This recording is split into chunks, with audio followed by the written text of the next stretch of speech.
KRS-One is running down to you people. It's me, Mr. Glasses with the trUtH period. Fuck all the bullshit, people.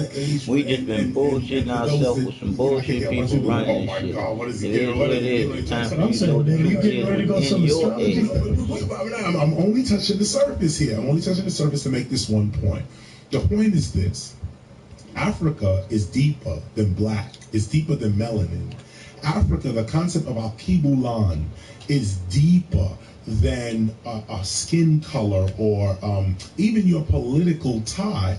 This too is a state of consciousness. Now me, I consider myself a quantum philosopher, or the one who studies quantum physics, or a seeker of truth through quantum physics. Not my only seeking through truth, but I look at the world quantumly. What does that mean when you say quantum? It means that material phenomenon, my sight looks past material phenomena. I don't live within the material world. I live within the world and within the atomic structure of life itself. Meaning that when I eat, I don't eat for my taste. I eat to live. No. It can be bitter, disgusting. My mind is not living in the material world. So no, me, Carl. I know is good for me. About to kill me. That means I'm Bunch living. Of bullshit, old shitty ass game. I'm just eating what I know I'm supposed to eat. Going even further, when I'm looking at you right now, we're close enough to be exchanging cells and atoms and neutrons are being exchanged from my body to yours right now. You have an electromagnetic force field around you right now that's generated by the electromagnetic energy in your body right now. You have an aura that's connected with mine. Just as I'm talking to you right now, our auras, the magnetic energy of our minds, the electromagnetic energy of our minds are also talking as well, just as we're communicating just like this. Now, I mentioned all of this to say that it is this level of conversation that we have to take ourselves to and hip-hop to. Yes, Africa is the cradle of civilization and the drum and the whole nine. But if you dig deep into African mythology and philosophy, Africa starts pointing to the stars. Africa starts pointing to other galaxies and other dimensions, saying that people came from other planets and gave us what we got. So even if we look at Africa, we got to still rise up from looking at the ground and start looking toward the heavens, start learning how to read the stars, because as long as we think we're black, we forever going to fight our black cause. Don't you realize that you are consciousness? You are God on earth? Creation. Talking with Blastmaster KRS-One. Don't you realize that you are consciousness? You are God on earth. You are creation. You know, I know God. That's bullshit. Part of this, I think you're doing just to get a rise out of people, man. Because I know you for long enough just to be like, this guy's going to say all this stuff, and there's people sitting there going, "Yo, I want him to continue because we haven't completed. You know, we haven't completed the type of attraction and journey that was started when I got." Albums like By Any Means Necessary. A lot of people living day to day, and all this stuff about stars and atoms and auras and all that. They're like, man, when you was talking on By Any Means Necessary, it was helping me pay the bills. Because remember, it came out during the crack epidemic. You know, so you had people like, man, my pops and my moms is out there slanging or smoking, and this is something that's getting me through. Now I'm getting through. I'm starting to wake up, and then all of a sudden you talk about atoms and molecules and all kind of stuff, and we got people going, yo, I'm still trying to heal from the trauma of that. You know, are you really trying to heal? Because if you're really trying to heal, walk with me on this, because this is not me, but I'm saying that this is a thing that I think a lot of folks are looking for. They are looking for that tangible thing. Maybe it's a persona. Maybe it's see a movement manifest itself where they can be a part of. Maybe it's a continuum with the charismatic person that you are and others being alongside for the struggle. Because people have woke up and they're saying, yo, this is the struggle, police brutality, dude in office, all these different things. And all the philosophy and the quantum physics and all that stuff is good, but it don't pay these bills. It ain't stopping what's going on. Our bills? Yeah, but it isn't paying the masses of it. It isn't paying it for the masses. Maybe the masses should listen. It is a privilege to have knowledge. This is not something that is to be broadcast over the radio. This is knowledge. You seek truth. We're chilling. Now, if you're not chilling, then dude, you gotta figure it out. But if I come and open my door and my book in my hand and I say, here's a way. I use the word quantum physics. Or I could even say, as a man thinketh, so he is. I could say thoughts of things. You know, speaking and so it shall be. Which is rooted in African culture, West African, Nomo, the power of the word. So again, I don't want to dismiss that. I don't want to say this is some hip-hop stuff. This is African. It is, however, everything is African. Somehow you got Greek, Italian, Jamaican, Haitian, Chinese, but all of it's African. Oftentimes, even when we talk about hip-hop, and those expressions being connected to Africa, right, we still have that argument. Right. We have this argument. We have this argument to this day because people are very reticent to give that props, to acknowledge that, those African roots. Oh, not Africa. That's my point. What is not Africa? Africa is Europe. Africa is the West Indies. Africa. Well, we could debate all that stuff, but I'm talking about but we're talking about these expressions, that have somehow ignited people all around the world, and I think maybe for a lot of people, let's just focus on that just this one time. It's almost like if I call you. If I call you Chrissy and you keep saying the name is Chris, right, you may get to a point where it doesn't matter whether I call you Chrissy or not because you're so far beyond that and I'm insignificant. But, when we have this conversation, damn it, you're going to call me Chris this one day. Just like, remember Muhammad Ali, what did he do with who was it, Floyd Patterson? He was like, you are going to call me Muhammad Ali because the dude kept calling him Cassius Clay. And I think to a certain degree, you still have a people that have been damaged, really damaged psychologically, physically, all these things, and by, I think, the oppressive white supremacy, if you want to put that name to it. Okay, but the point I'm getting at, I think at the end of the day, we have to at least make sure that all those that we want to help, and I'm looking at people that come from our background. There's a difference here. I'm not trying to help anybody. I'm living my life. I'm chilling. That's it. Now, while I'm chilling, other people come to me and write me letters and send me emails and send me all kinds. I can't even walk down the street. And then, this is funny. This is saying this. They come to me and say, "How did you do it? How did you go from where you was to where you are?" And I say, well, I'm really not anywhere right now. They said, but nah, man, come on, 20 years, this, that, and other. I say, look, what I did was I visualized myself. I projected myself into the future, then stepped into the future later. And they say, oh, see, that's that philosophy again. So what am I supposed to do if I tell you? Because, Chris, we're talking with KRS-One, if you're just tuning in, that is not... You didn't go from being homeless in 1985 on the E train back and forth, World Trade to Queens, to this. You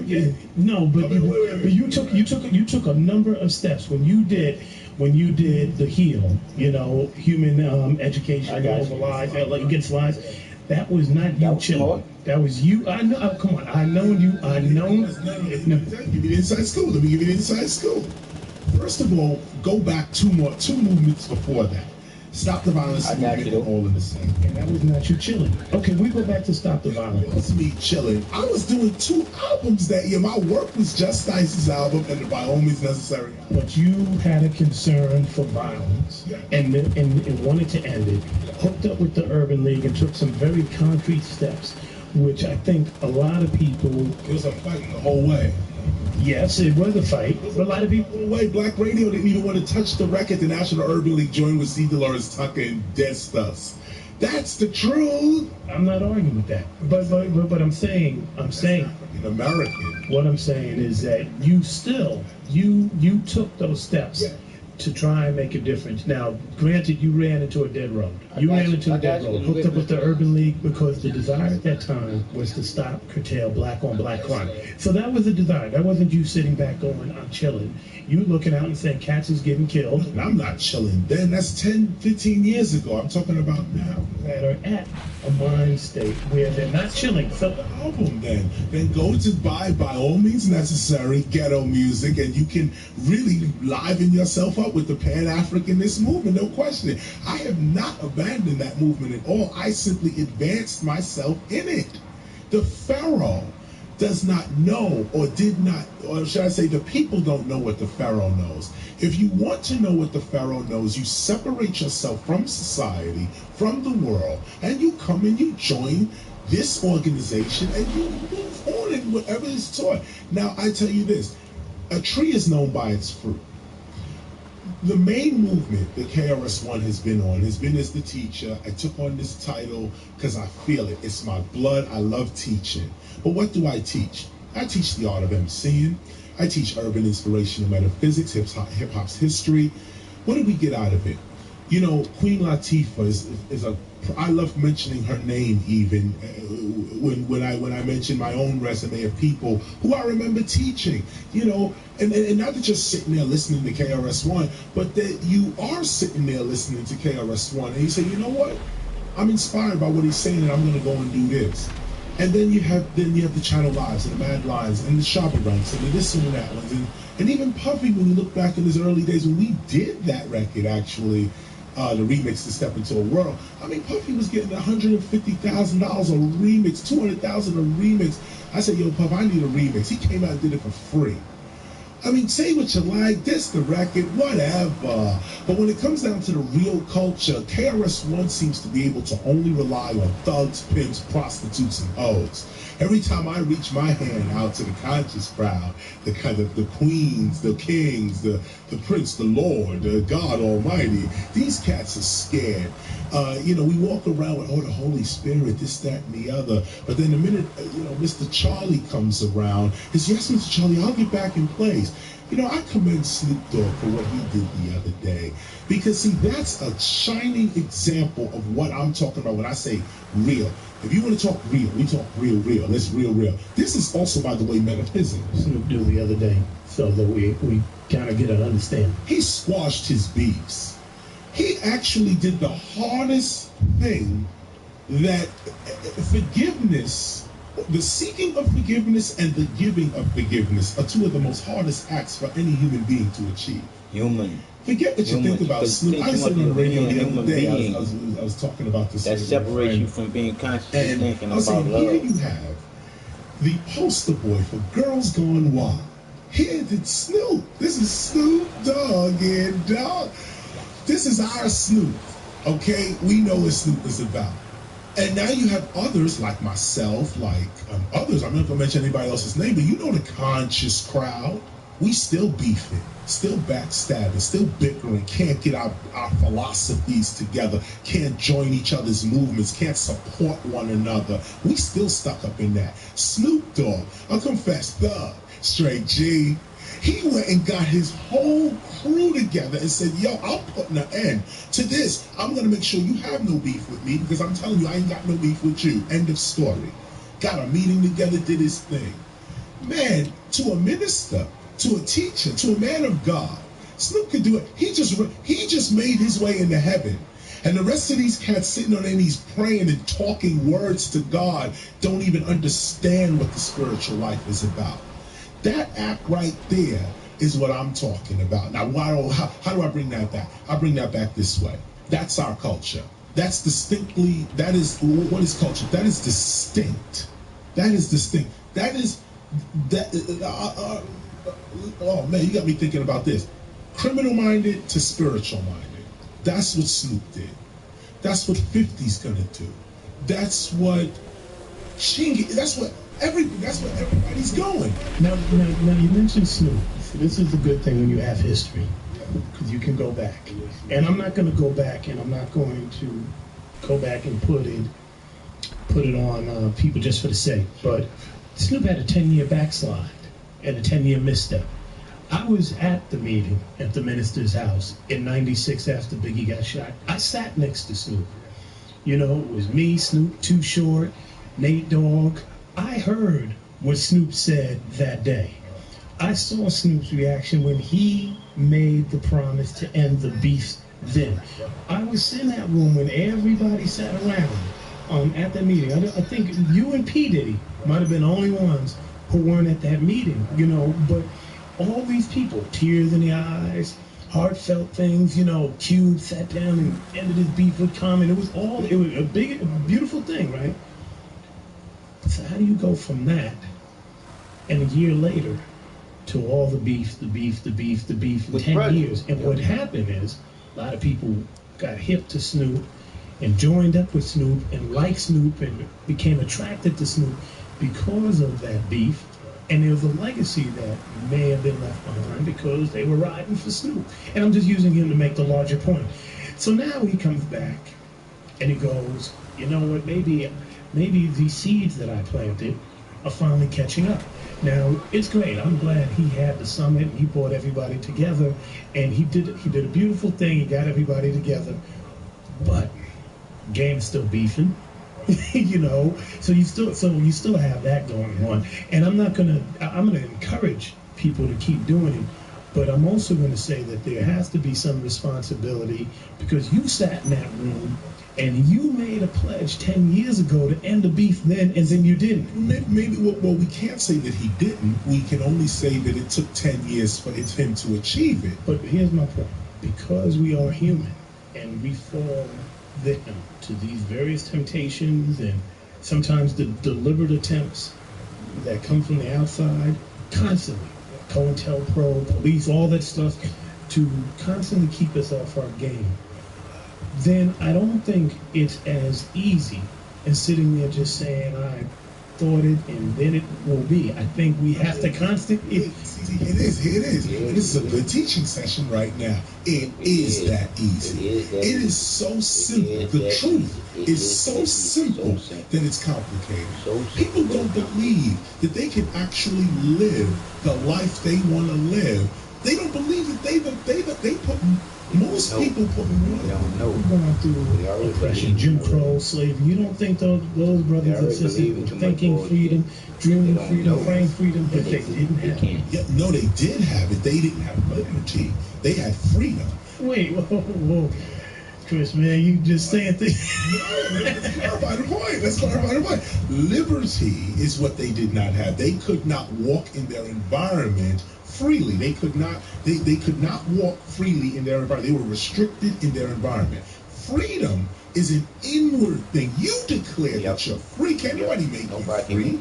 These people, our grandfathers and grandmothers, speaking of African American history, a history that I will never give up or give away or this, that. But we'll get back to that later. But going back to that, think about this. When you're on the slave plantation and you're picking the cotton, there's two types of people picking the cotton. One who believes they're supposed to be there, and another one who believes they're not. The one who believes I ain't supposed to be here, I'm free, they still may be picking the cotton, but they believe in their heart, I know I ain't supposed to be here. The first chance I get, I'm getting out. The other person doesn't even make an attempt. There may be a third person. The one is like, I'm not free till everybody's free. But Harriet Tubman, I'm saying that there is, and there's a history. And that's a tall. No, I don't think so. The Harriet Tubmans who, had their freedom and that wasn't afraid. Jesus Christ. Like, you only get one or two of those.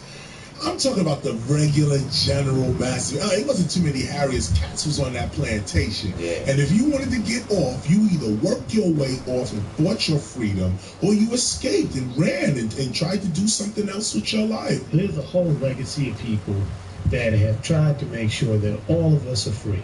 All of it, and the struggle continues as long as one of us is downtrodden. So it comes back to my original. No, I disagree. I would go, see, and again, now you just got to know who you're talking to in this sense. my reality is not just history.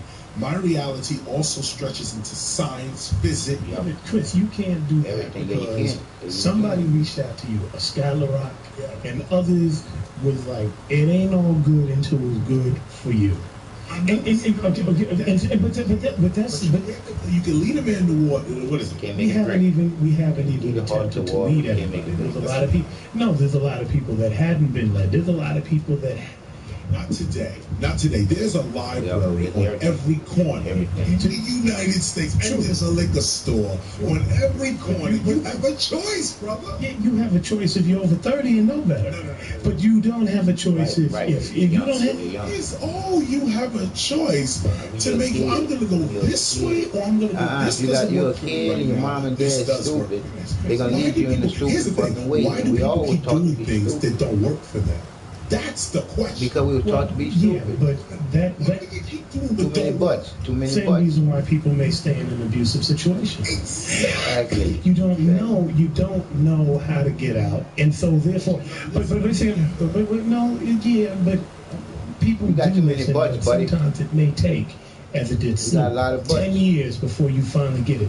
And wait a second. What if you don't and Snoop came to that conclusion not on his own.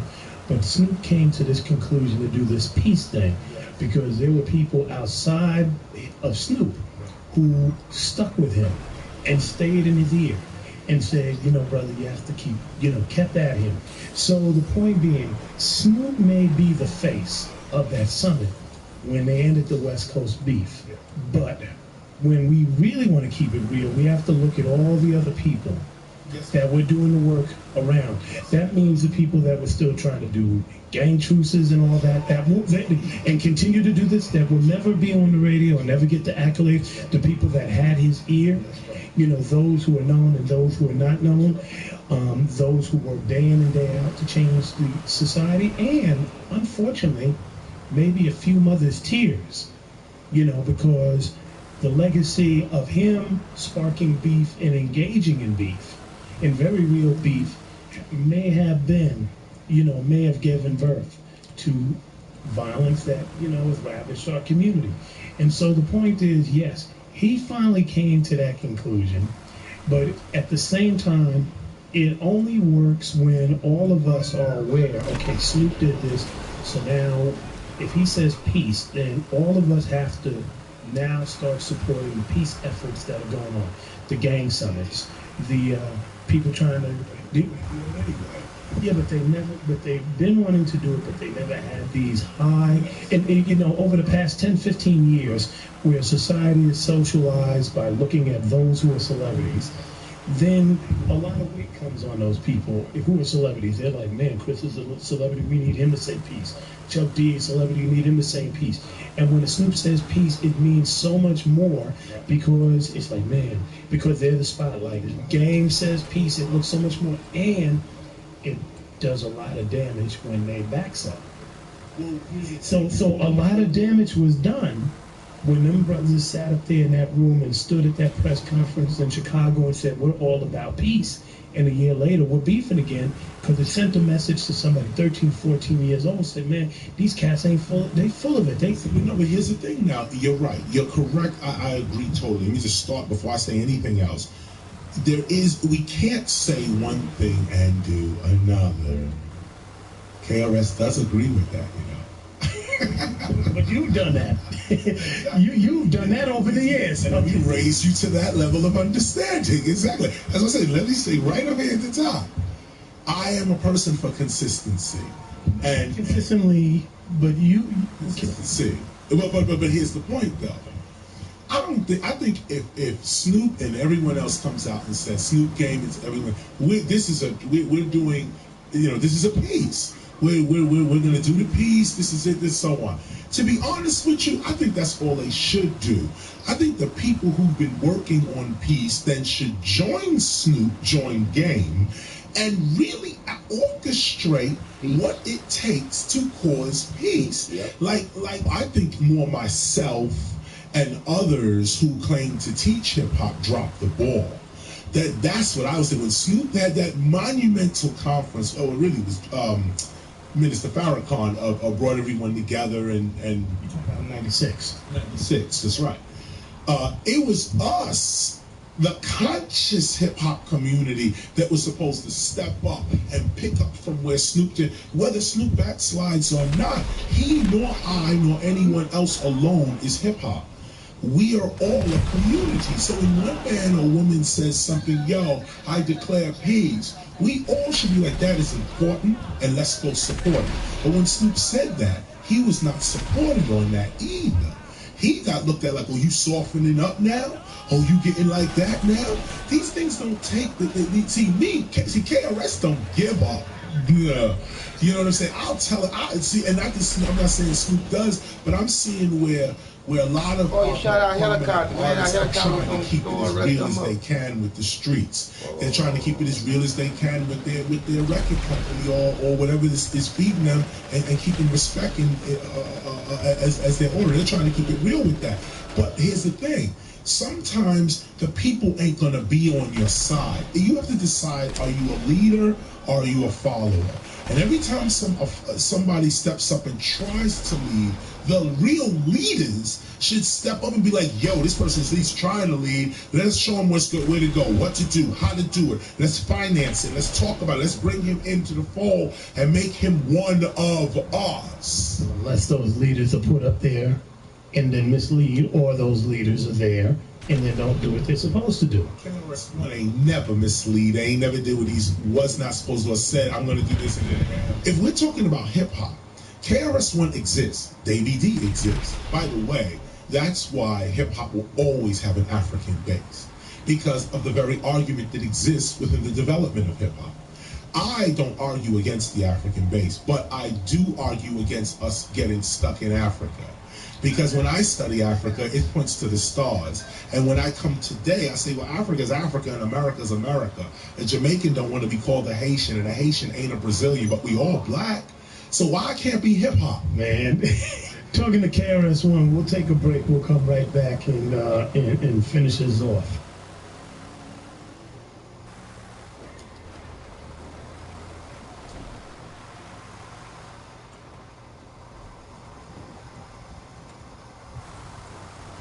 So we're back here with KRS-One having a very spirited discussion on being hip-hop. Let me ask you, friend of yours, fellow writer, Adisa Banjoko, he wanted to really debate you on this point. And he felt like, when I talked to him, he's like, this is something that is too important to just have either one-sided conversation or just put out there and just keep it moving. Because the passion and type of energy that you bring to the discussion about one being hip-hop and, how you came to this conclusion about, moving beyond ethnicity, you're very passionate about it. But there are a lot of people who are equally as passionate about, no, I got to keep this. And so it becomes an important discussion that needs to be had. It may be a discussion about, the way Booker T saw the world and the way Du Bois saw the world. It may be a discussion about whether you voted on vote, work within the system and outside the system. What would Malcolm and Martin say at key points in their life? Yeah. Blanket philosophies here. I'm only doing what God told me to do. The question is, are you doing what God told you to do? I'm doing what God told me to do. God said, tell these people they hip-hop. That's how I'm inspired every day. Tell these people they're more than their race. They're more than a conqueror. They're more than an MC. They don't have to just buy CDs and be products of the corporate system. They don't have to be that. They can be entrepreneurs. They can study their own experiences and know that God is with them. They don't have to sit around and say, oh man, if I didn't go to church, then I'm not with God. Them days is over. Yep. This is all I'm teaching. So how can that be refuted? How can that even be debated? Yep. A person who would debate the I am hip hop philosophy proves their ignorance right up at the top. How's that? Because you cannot debate a person's identity. If I'm telling you I'm a dog, You can tell me you bugging, man. You a human being. But up to no, listen, I am a dog. Yeah. Now we're playing mind tricks. No, we're not. Yeah, we're playing mind. I know we ain't. No. You just don't understand. Oh, Muhammad Ali. I ain't playing them games here. This is real. Yep. How you want to debate Muhammad Ali when changing his name? All right, Muhammad Ali. That's more of a realistic situation. That's how real we better take hip hop, because there ain't no retirement plan for African Americans. You mean there's no retirement plan? 401k is out of here. Nobody told you. Social Security's out of here. Yep. Them cats depending on corporate America to make sure they got a retirement when they 65. But that's not the definition of African American, dependent upon a 401k. No. Wait a minute. Let's go there. No. Let's go there. No. If we're talking about people, University. we're not talking about that. We're talking about. You know, don't mix apples and oranges. Don't take corporate America and the socialization that comes with that. And no, yeah, but you are. Don't take that part where people go, I wake up, I gotta have 2-car garage, white picket fence, and all the material goods. Wait a minute. What is black folk? What is the agenda of the? But that's called surviving. That's called people trying to survive. That ain't no called surviving. That's called woke bullshit. Well, you can use whatever word, but that's what the African American community is dealing with right now. But we're talking. But we're not talking. But that's not part of that's not. I just keep saying, dog. And that's not our culture. When we would strip it away, no. Yeah, it is our culture. It's all about what you see. Yep, because that's what they want. Deny it. We can't decode it. It is what you see. It is what you see. And what do we see? We see Colin Powell standing next to George Bush, don't we? That's African American culture. That's African American leadership, by the way. We see Clarence Thomas, don't we? But we also see Jesse Jackson, don't we? We see Al Sharpton, don't we? We see others in the African American community. By no means am I lumping everybody into the corporate world, but let's face it. Therefore, that diversity that exists does not allow you to make that very pronounced statement that you said that the 401k is African American. No, I'm not saying that. What I'm saying is that African American, the mainstream African American is putting too much stock in the American economic system, which includes Social Security, 401k, healthcare, education, these banking, and this, that, and the other. What hip hop is proposing. But part of the reason that happens is that, for one, people who are coming out of, struggle said, hey, this, we can get a piece of it. So that was one direction that some people took. Others said, we got to own our own. So that's another part of it. But at the core of that, when you strip it all away, these are just manifestations of what?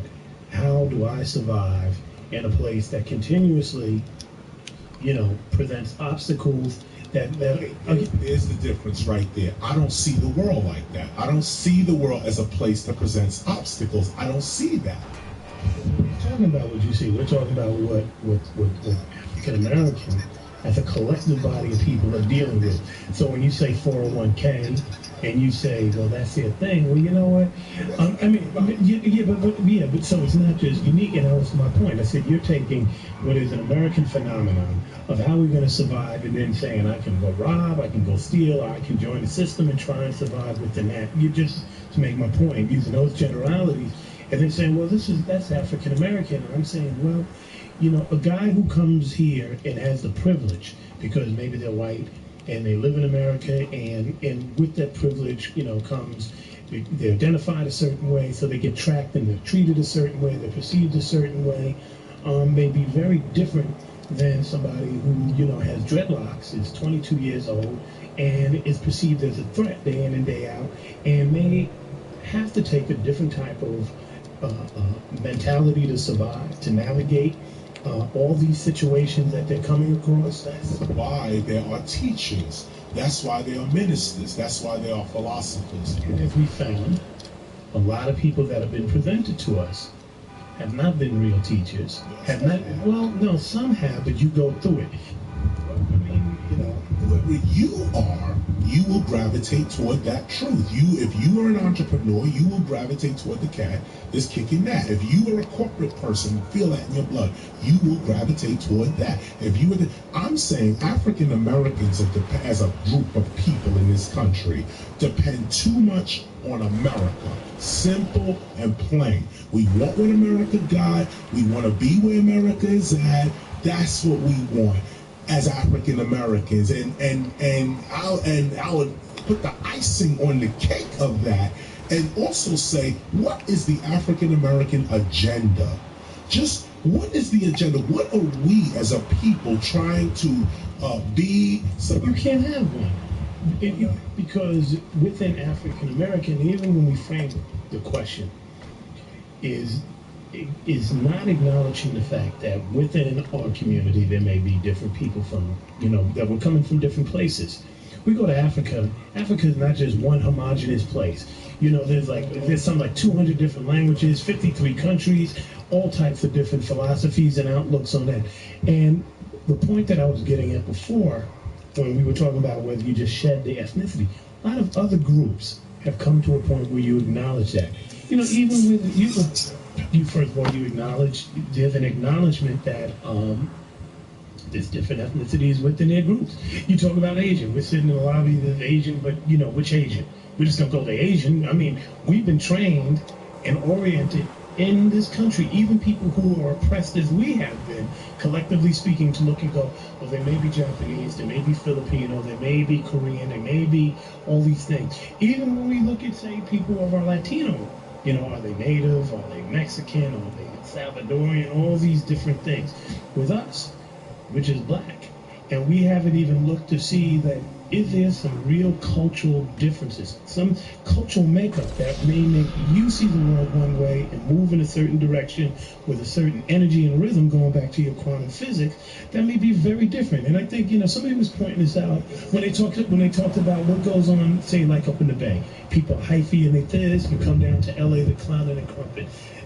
You can lump it and say it's dance, and society will say that's just black people dancing, period, and never look to see that these, what may be subtle differences to somebody outside the community, may be major differences to the people that live within it. We're hustle in the Bay, you gangbang in the South. Very different cultures, but somebody might just go, well, they're all bad. You know what I'm saying?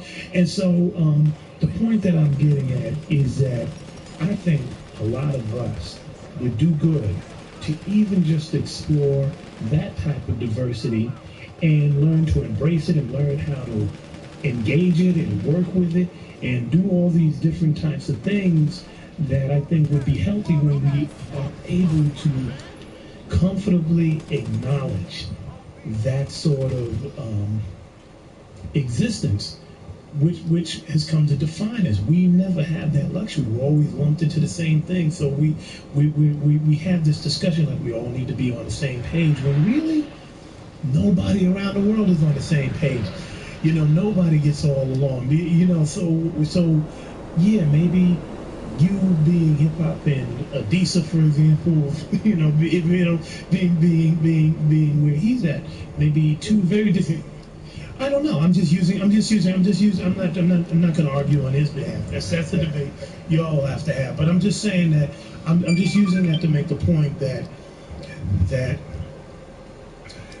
as human beings, going back to your original point, we do have these differences of opinions. We do exist in these various shades of gray, and that should be allowed for people to develop and come to already developed. We're ever fully developed. I am. I'm fully developed, straight up, in what I am. I am that I am. This is me, complete, perfect, and whole, right now before you. I've mastered my craft. Now, what do I do?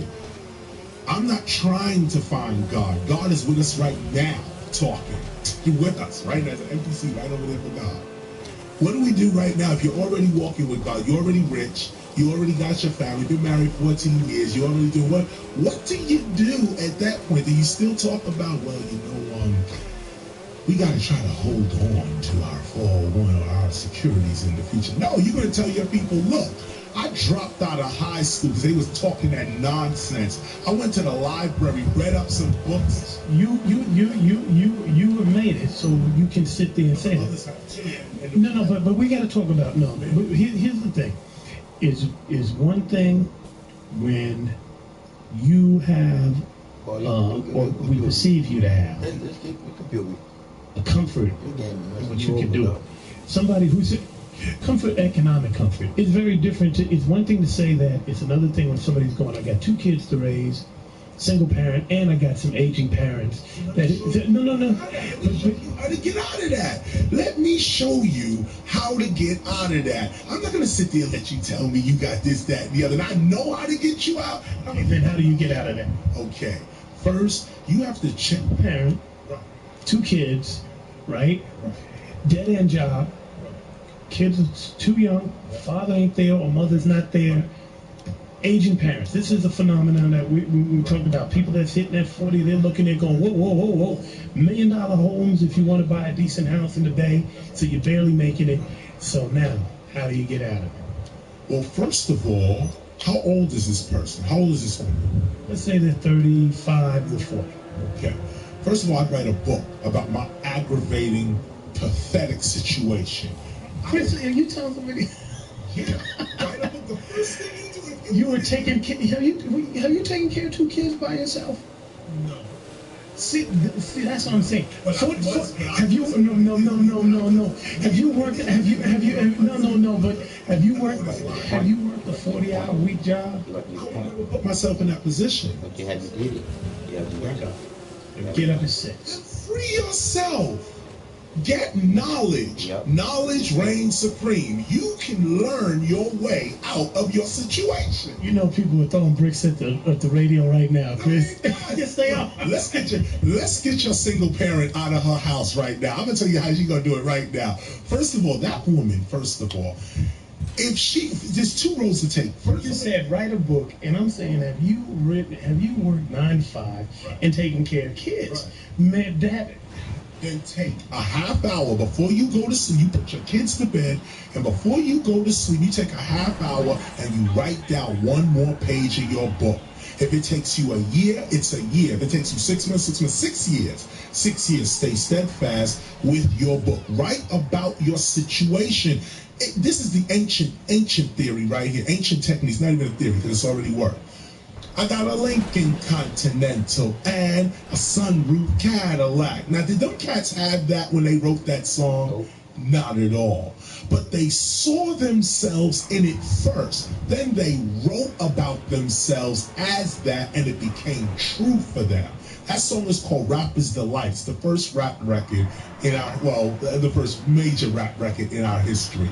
We got to use these principles. Lines taken from H.R. Brown. Exactly. So they didn't necessarily view themselves that way because they were reciting somebody else's rhyme.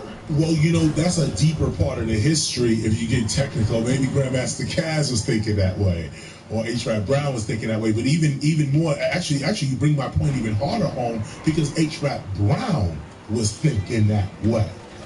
And see, that's what we got to get back to. What was the faith? And this is the next level that I would bring to the sister that may be listening right now. What is your level of faith? Faith.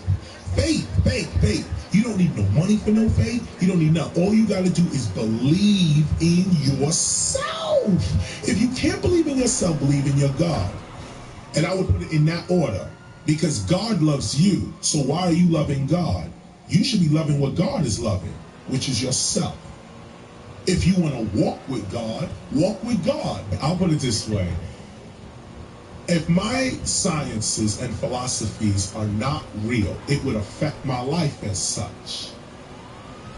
If I am not the master of my craft called MCing, my philosophies of life would affect my craft as such. But you don't see KRS slacking nowhere and in nothing. As a matter of fact, I may be coming to a town near you to rip the back off of any true hip-hopper that decides to show up. So what do? I'm not here to hide my sciences. I'm going to show you how to do it. We got to think higher of ourselves. We got to think more of ourselves than this race thing, than this ethnicity thing. And hip-hop offers us a way out. We can build a brand new civilization today. Could you imagine a new civilization? All that stuff, the people, just all that stuff go out the window. Why is that? No. You know, It's first grade.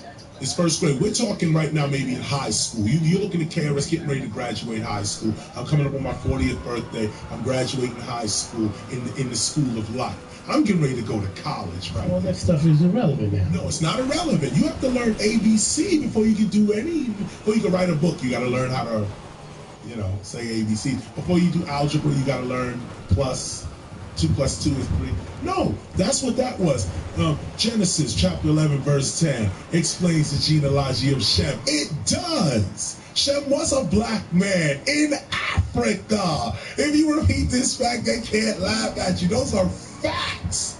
But then KRS-One continued and studied on and learned that even Shem had to be connected to the one high God, the most high God.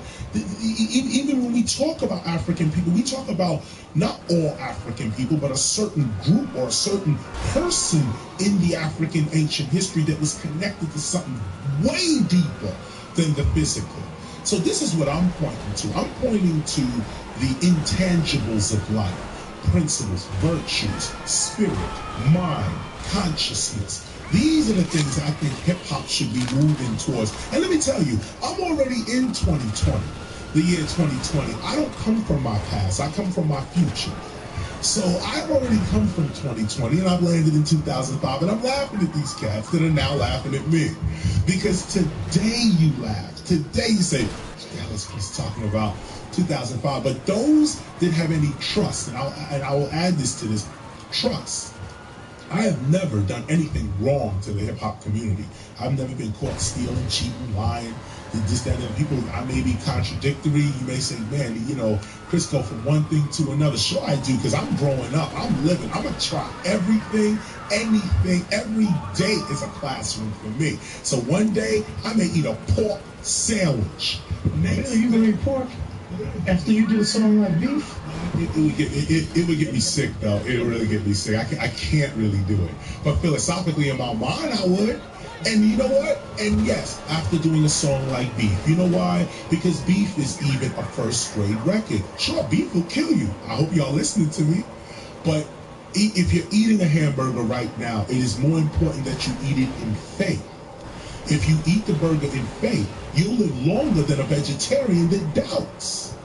That's what I'm talking about. Lettuce will kill a doubter faster than a burger will kill a believer. If you're eating a hamburger right now, it is more important that you eat it in faith. If you eat the burger in faith, you'll live longer than a vegetarian that doubts. That's what I'm talking about. Lettuce will kill a doubter faster than a burger will kill a believer.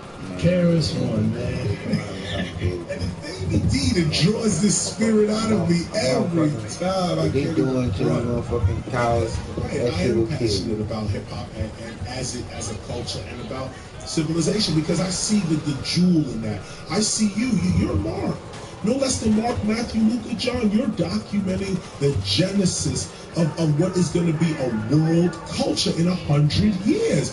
Whether anybody else believes that or not, I could care less. I've done the research, I know the truth, and I see it already. Now, I don't want to be that arrogant about it. What I'll say is, I'm having patience. I will take any debate on, but Adisa, by the way, just to say this, just here, but by the way, the one reason why I didn't want to take Adisa's debate is because the style in which it came. And I mentioned that in my memo response to him, the style in which it came, Adisa knows me. He knows I've been preaching this philosophy since '95. And to now want to call me out publicly, you could have sent me a private email. You know Simone's email address. You could have just hit me right over there and said, yeah, we should debate this. I would have easily, let's do this, man. And, but you're going to go on the internet and challenge KRS to a debate. First of all, he immediately has me drawing my pistol because I'm in the public. Oh, so now you're raising up, you're starting a distraction. If you wanted to debate, we could have just debated it. We could have debated it with coffee and tea somewhere in a Starbucks. Why do we have to debate it publicly? The public ain't even up to us yet. We are 20 years ahead of our public. That's how I know, not 20, more like 10 realistically. We're like 10 years ahead of our entire public. And I know this. And so why would we tell the public something that which they don't understand? They're going to get them botched up, messed up. No, the public just realized rap is something you do, hip hop is something you live. That took us 10 years just for hip hop as a culture. For the rap music industry to finally recognize that hip-hop is a lifestyle and a culture. Like, they'll actually accept it as that. Still, the argument rages on that it's not. But I see more and more people coming around the table saying, yeah, you know, culture, lifestyle. Well, that took us 10 years of straight debate and argument trying to build this as we go along. Dr. Martin Luther King, in one of his speeches, it was so passionate, I felt his heart, because he said, here I am, trying to save black people from this beast that is out there called injustice. And it's the black folk that I get the most resistance from. That's that's Dr. Martin Luther King, the prophet, Dr. Martin Luther King. If he went through that with African Americans, I am not even fit to tie his shoes. You think I give two shits about these Negroes? I'm gonna follow my God. Yo, these people better wake up. Look, we doing what we doing. And as I'm saying, it's called templeofhiphop.org. No, we ain't no cult. You ain't gotta worship Chris to be here. You even really gotta give us no money. It ain't really about that. But if you serious about hip hop, this is the place to be, because we're not siding up with this one, that one. You know, the same way they do hip hop and R&B. That's what you got, Christian hip hop. You know, we've had Jewish hip hop from back in the days. I forgot the guys. Blood of Abraham. The blood of Abraham. Hip hop is so magnificent. We had Muslims, Jews, and Christians all rocking in our culture at the same time. And nobody wants to give us respect for that. And why is that? Because we're still not looked at as a distinct group of people. And let me tell you, you know how we all get rich? When we see ourselves as a culture. We can't be looked at as a distinct group because people participate in these expressions, and they come from different outlooks. Like, I was sitting there talking to one of the sisters that's here. You know, she's a Republican. I'm like, well, you know, is that hip hop? And she said she likes George Bush. I'm like, she got an I Am Hip Hop shirt on. And so the point is that one may argue that if it's a culture that represents the voiceless and it tries to fight oppression, and that it came out of the struggle for conditions that are represented by policies of a George Bush, then that's when you get tricky, when you come in and say, hey, you know, I like the guy at 1600 Pennsylvania Avenue, I'm hip hop, and then you're going, well, the reason why this thing came up in the first place was to fight those types of policies that he was representing to this day, you know, and even more so. And so then the question becomes, well, you just coming in here because you like the rap? Or are you coming in here because you really about this lifestyle and maybe resolving some of the very real issues that spawned the expression in the first place? And that's why I come back to it, because you've got to acknowledge that this was born out of pain and suffering. And these expressions, bullshit, all this stuff at its core, because when you know, as an MC, being a former MC, when you on that mic and you get to that zone, you're going to a spirit. You know, you're literally talking in tongues. If you're sitting here doing your moves on the floor, that is spirit, and that is all the way connected to that spiritual desire that people had way back when these dances and these movements, which we see, are not unique. They've been in existence. At the same time they was doing this in New York, cats was rapping and doing some sort of wordplay and trying to connect. Everywhere, in every state in the country where there was a hood. We just, as you know, in the 70s we didn't call it hip hop. But it didn't mean, right, but I'm saying, but it did not mean those expressions weren't in existence. And so if those expressions were, those expressions were in existence all over the place, then that means that together as breaking and seeing. We put a name on it. We put a name on That's it. what makes us distinct. Because there's always been a dance connected to vocal expression.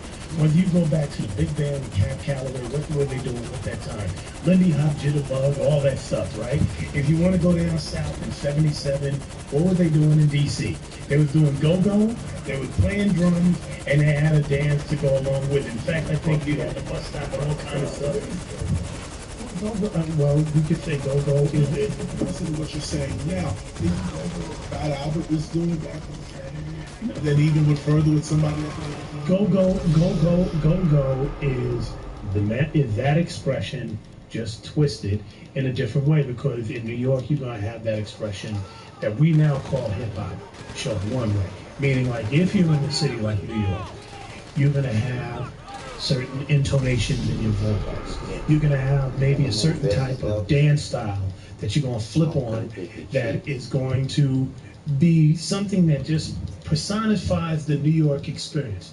But 3,000 miles away, you're going to have those same expressions, maybe with a different name. So you have funk bands in the West. You have people strutting and popping, not spinning on their back because brothers like, I ain't going to get my suit dirty. Distinct.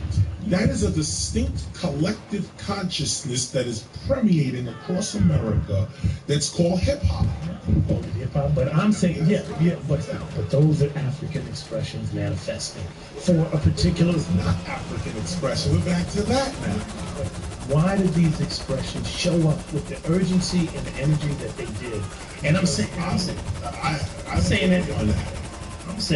you tell me your theory if it's different, but I'm saying it's coming out of pain. It's coming out of a need to express. I think that's part of it. I think that's a big part of it, but not the whole piece. I think it's pain, yes, but it's also a happiness, a joy, a search for your real self. There's a when you MC, you are you. There's no mistaking about it. You are being you. Even when you're talking, you're not even being you, because you got to watch your language. You got to watch what you say. You got to know who you're talking to. You're trying to convey a point. You're trying to do this. But when you MC and you. The same thing with let's say b-boy and b-girl, a pop and a locking. You see when they go through the moves and their arms, they start look like snakes on their arms. There's a real energy that's going through your body that's making you jolt and pop and boom like that. And all that stuff, but the point is... That's distinct. Yes, it's this. That's distinct. Ain't nobody doing what we doing. Nobody else in the world doing what we doing. Yes, our elements have been here since the beginning of time. And those movements. So when you're sitting there, well, no, I disagree. I think who else is doing hip hop? We could have a whole nother 90-minute debate. Come on, man, you got a digital. Who's doing it? Ain't nobody doing. Ain't nobody rapping, breaking, doing graffiti, or DJing, or beatboxing. Just as the art. Ain't nobody doing that. Chinese. But you would say yourself that is not limited to that. Right. So therefore, in every hood around America, you have people with a dance. Okay, now, did they spin on their backs and do footworks in every city? No. They strutted in the West. They did jacking your body in Chicago. They did something else down south. We didn't call it hip hop when those expressions were. So that was called hip hop. We're going to take away the name. We're just going to look at the expression, because the name is our political blanket. The name is our. We put that name to those things. No, not until the 80s. But those so these expressions were around, and these practitioners were around, and we didn't all sit around a room and say, this is it. And so was George Washington, and you know my theory. George Washington, Thomas Jefferson, they were around as Englishmen before America's birth. But nonetheless, we have America. We have to create a new civilization today. Today, if we don't create a brand new culture. Well, going back to your Thomas Jefferson theory, they call themselves Americans, and there's a lot of people that's going, took my land. That if this was America, we don't consider you America. We consider you invaders. You know, it's like somebody showing up, you know, to another city. Yeah, they're stepping into the South Bronx and saying this is Compton. It's not, you know, and vice versa. But you know, but not to go down that road. Just go down the avenue, maybe not the whole road, but this points to the expansion of consciousness and the need, the urgency to expand consciousness. Of course, you're absolutely correct. The Native Americans across this land, all the tribes can definitely argue, no, you're not American. We've been here. This is what it is. That is blanket history. However, why do we still celebrate Thanksgiving then? If this is the point, now this is where I would direct hip-hop to right here, right now. Forget all the rhetoric about the philosophy and this, that, and the other. If we all agree that the birth of America began with the pillage of another nation, and Thanksgiving as a federal holiday points to that massacre, points to that genocide, why would hip-hop just go and get a turkey on that day and celebrate Thanksgiving? Why can't we do something more like, why don't we take a federal holiday in protest? Why don't we take Thanksgiving from America simply by renaming it, repositioning our consciousness around it, and call it, say, peace? That would just be somebody who is human and believes in social justice and liberty for all those and correcting past wrongs. That would do that, and that's not unique to somebody who wants to put this blanket hip hop. So I think. So why we don't have it? Well, I think it comes down. There are people that do that. There are people that do that. Not us, hip hop. Well, I think individuals. Could you imagine if all hip hop is said, we are not celebrating Thanksgiving? The day that is, we're all out of school, we're gonna celebrate Cool Herc Day. But the point is that you're gonna have that diversity. You're gonna have people who are going to adhere to spiritual understanding to the full nine. They're gonna adhere to their spiritual understanding to the full nine, and you're gonna have people who are gonna do what most people do as human beings. I got a day off, I'm gonna get my turkey, and you know they're gonna have a rationale behind it, and they're gonna keep it moving, and you know having the cake and eat it too. A human thing. And you're gonna have that within people who wear this blanket of hip hop. Yes, indeed. Everyone in Judaism is not orthodox. Thank you. So that's the point that I'm making.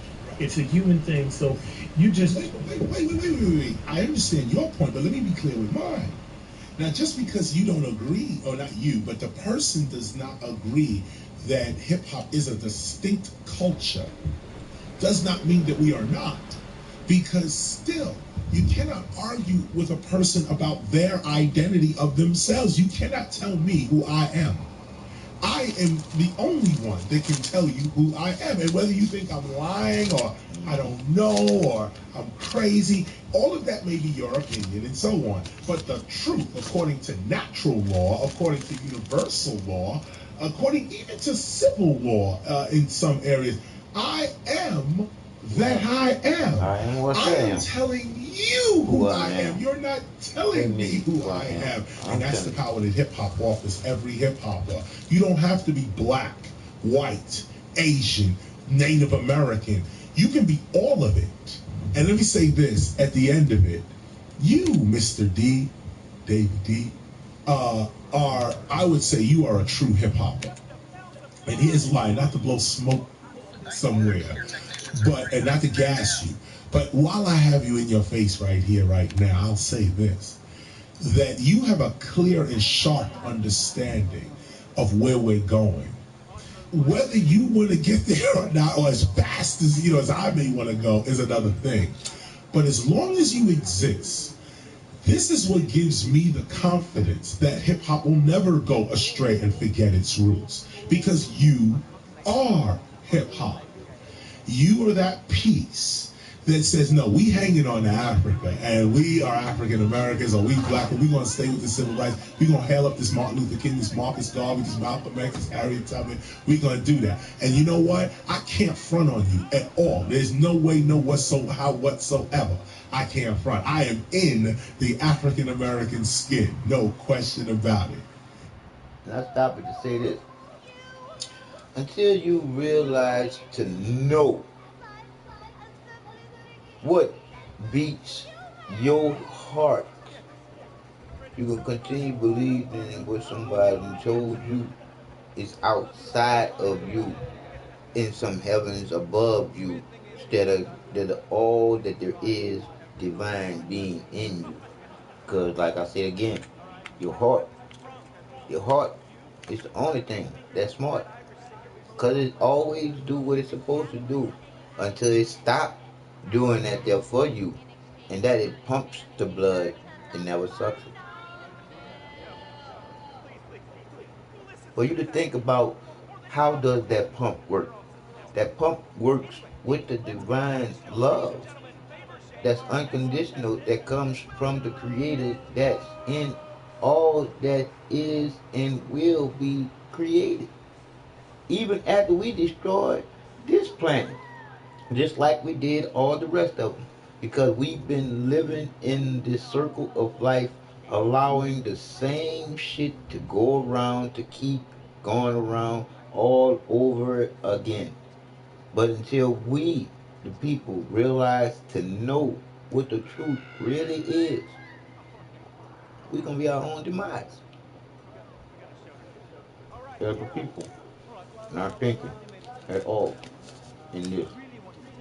What's real is the life we live in. However, to understand KRS-One is to understand someone who is not from their past, someone who is from their future. And if we are to lead, I hold myself out as a leader. If we are to lead, we have to have an agenda, principles, a clear, concise direction as to where we are going. Here's hip hop's agenda: health. So when I put KRS-One on here, I basically put KRS-One on here because KRS-One, full extinct, I could say letters and number. And I say it again, letters and number. Let me rephrase that again for you. Letters and number. One number, meaning KRS-One, full distinguishably, where he put it, with four different titles: the K, the R, the S, the 1. And those of you who do know me, I'm all about what the fours symbol for, meaning me, Mr. Glasses, 48. The glasses meaning that I see the future in me and you waking up. That's why I don't believe shit people say. But I have faith in your heart, touching you, to giving you the truth. All you have to do is sit down and filter things through your heart, and your heart will tell you what the truth is.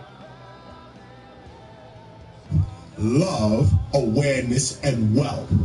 If we can achieve these four things in our politics, forget all this other stuff. The radio ain't playing my record. Forget that. Do you have health? And how do we get healthy? We need to, be more linked up with the CDC, American Medical Association. Get that health care jumping off. Health. Just health. You can't do nothing. Don't even think about spending no money if you ain't got no health. We need to deal with our health. It's our first wealth. Love. Ain't no love between hip hoppers. I would make love a political agenda. See, politicians can't go here with me.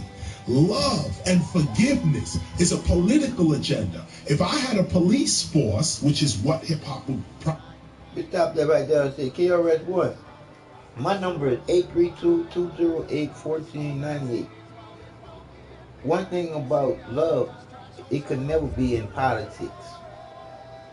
Love stands alone as what's really real, when you feel what's really real, when knowing what love is.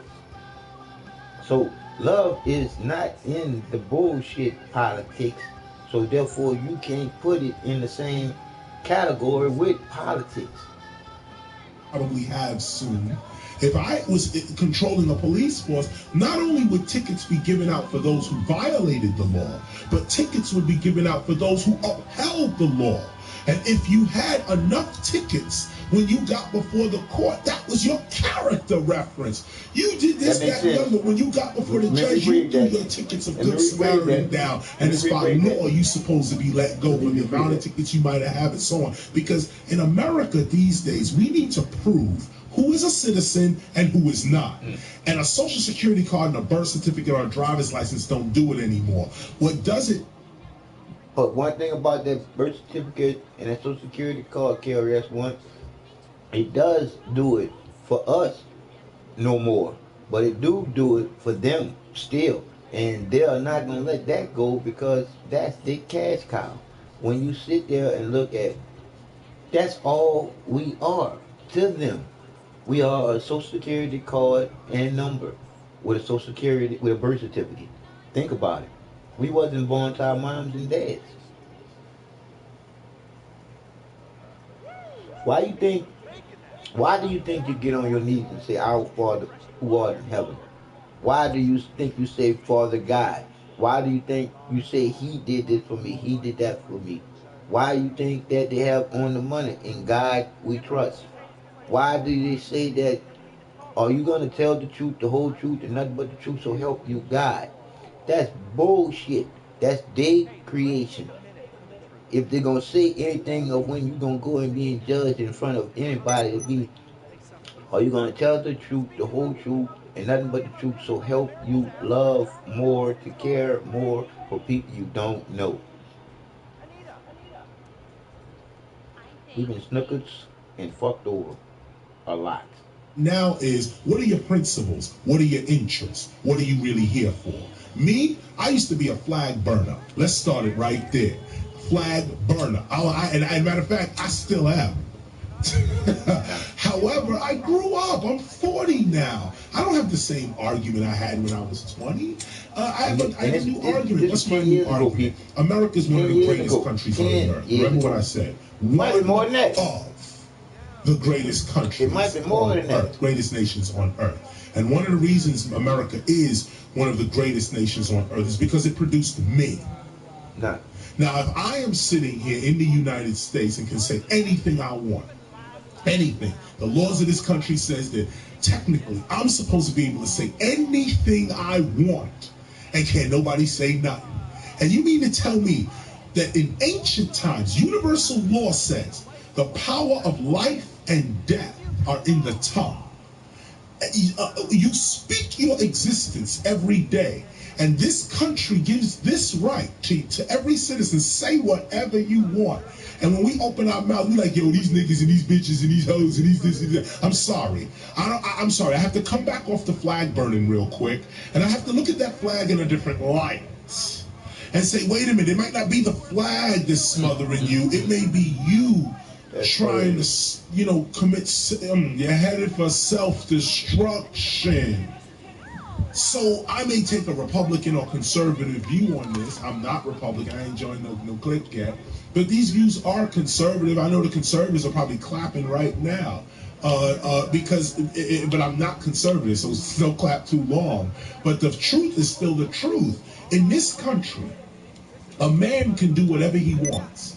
Now, when I was 20, I didn't give two hoots about that. I was worried about the cop beating me over my back and why I couldn't walk in the trade center like everybody else. That's what I was worried about at 20. And I was supposed to be like that at 20, 25, 26, going into 30. I was protesting. We doing the Pan-African. We out there with Kwame Ture, fighting for Nelson Mandela, writing records about the CIA. You know my history. It's not I laid mine down in the 20s, but now I'm 40. Not that I punked up, not that I sold out, not that I even changed my mind, but that I got wiser. And with that wisdom, I can now show my younger 20-year-olds, check it out, dude, that's a trap. Yep. Don't get caught up in that. Yep. That's a trap. This right here is the truth. Right. If only me, poor righteous teachers in X-Clan did this, what you're about to do. If only me and Public Enemy and Queen Latifah got together and did this, what you're about to do. If only I gave that money here and not to the National Urban League like you are about to do.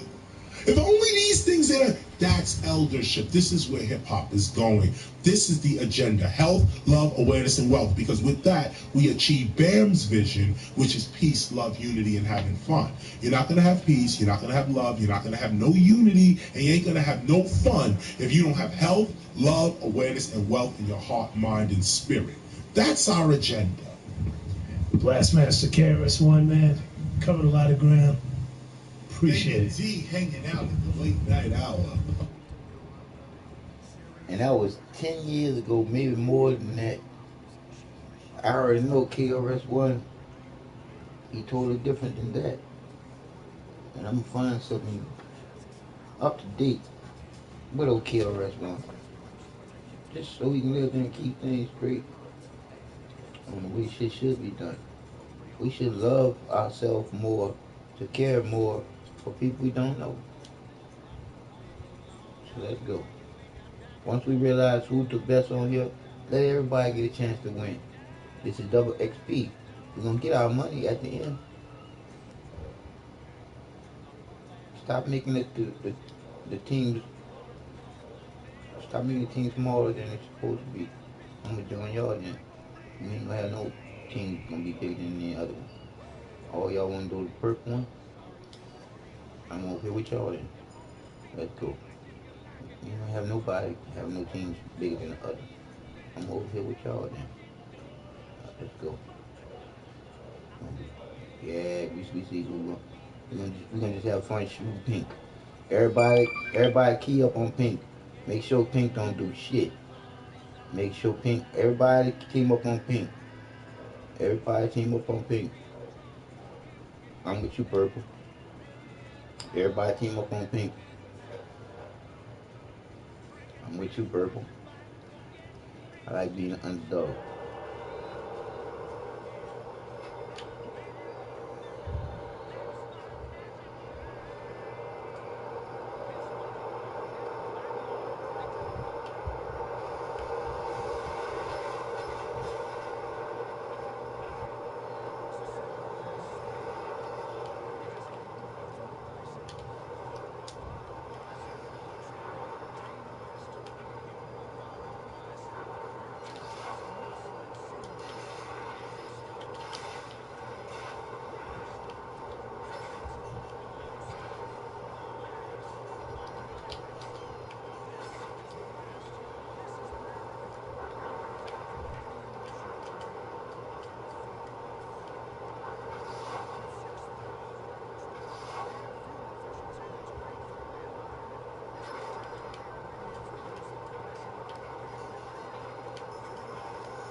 Can't be eating our shit now.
Yeah, double y'all shit.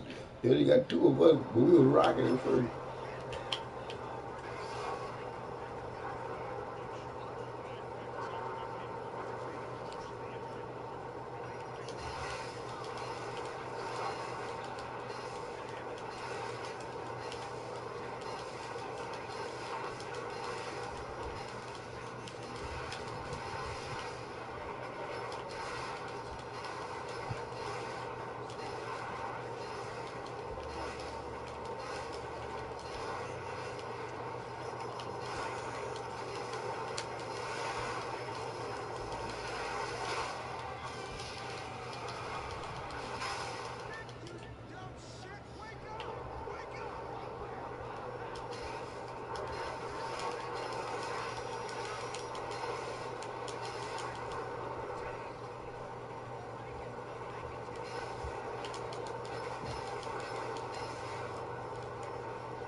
That's what happened to me.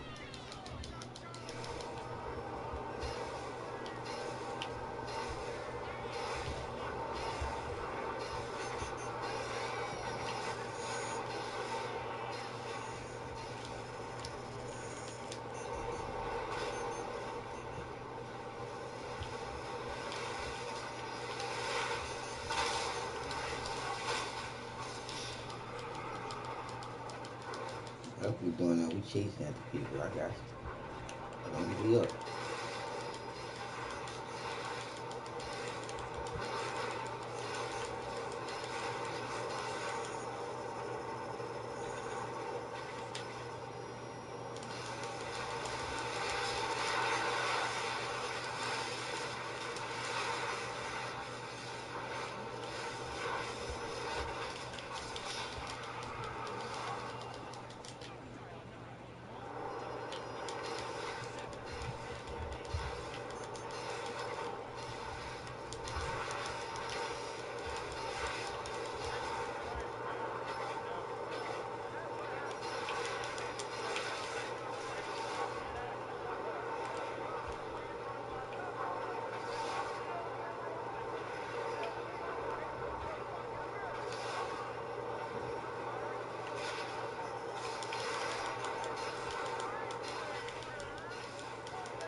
shit, I run into you.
That green dude got that green just in nigga time.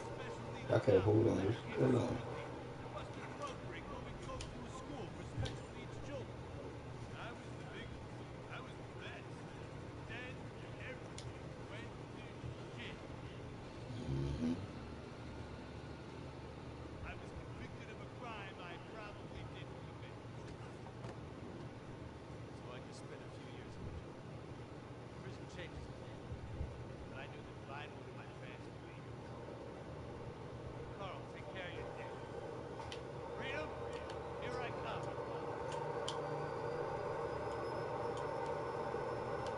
Where is everybody?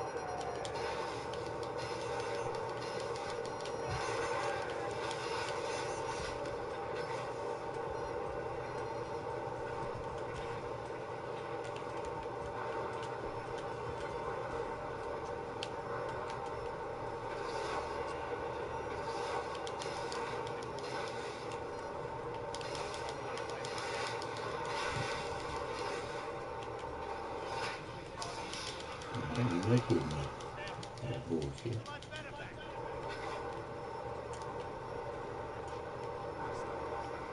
That vital and the other, they're all in.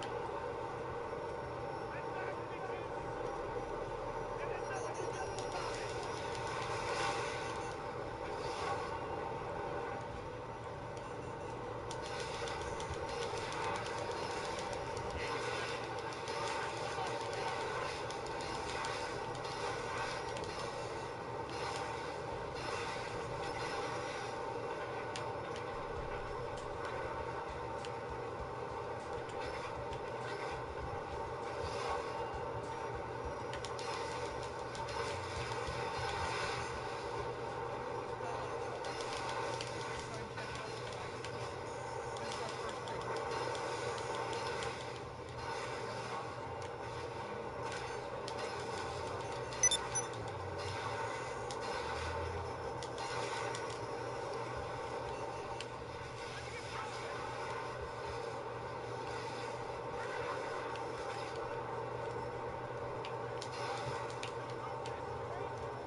That was sweet. That was cool right there.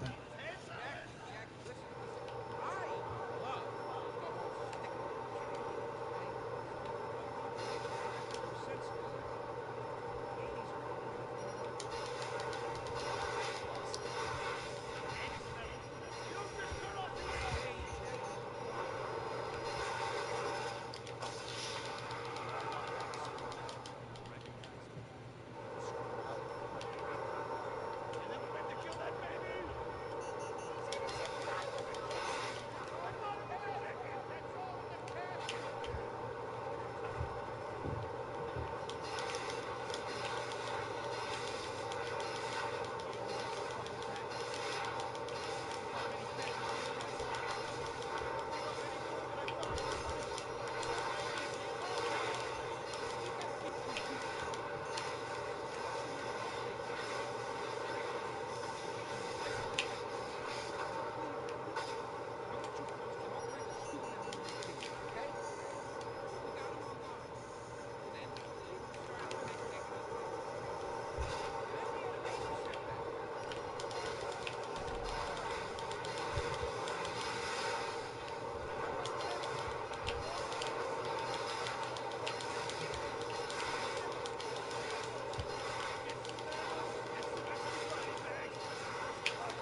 Maybe we should Vale. teach the consequences of action.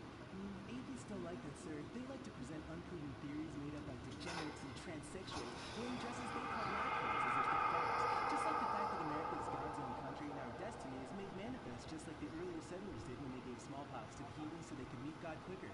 Very good quota. Thank you, sir. I hope to one day be elected president, but based on my ability and integrity, not some liberal agenda which loves Muslims. What a nice, noble, kind ambition. Oh, I hope to high hell it never comes true. Me too, sir. I think I'll stick to basketball and make people feel uncomfortable when I talk to their daughter. I still don't have a date for the prom. That's my boy. And I do mean boy in the most non-offensive way possible. Now, back to Wicked Girl. I need you to do some reconnaissance.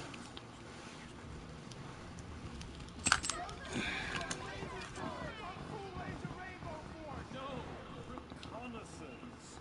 Go in your school clothes and report back.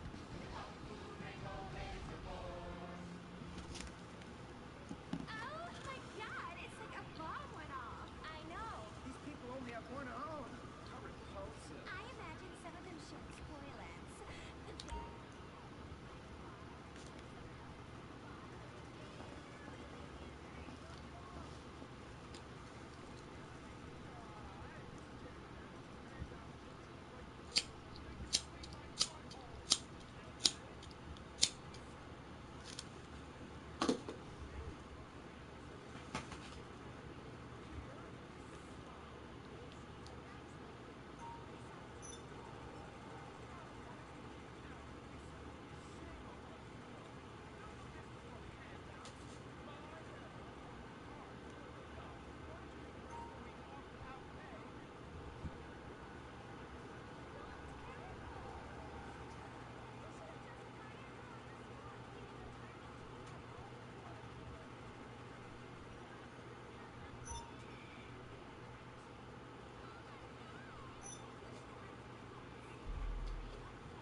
Value is not based on what you own or what you have.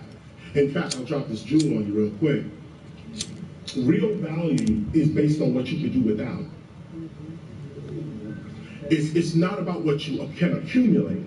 It's how functionable are you with nothing. And we can't function on nothing, so that becomes the scale. How low can you go? How deep can you go? Because after a while, if you really become a spiritual being, you don't rely on the world for nothing. Mm-hmm. Nothing. You enter the world, but you are not dependent upon the world. You're dependent upon invisible forces. What are the invisible forces? Love. People can't see love. They're too busy watching hate. It's all about your perception. If you see love, you see love. I'll say it again.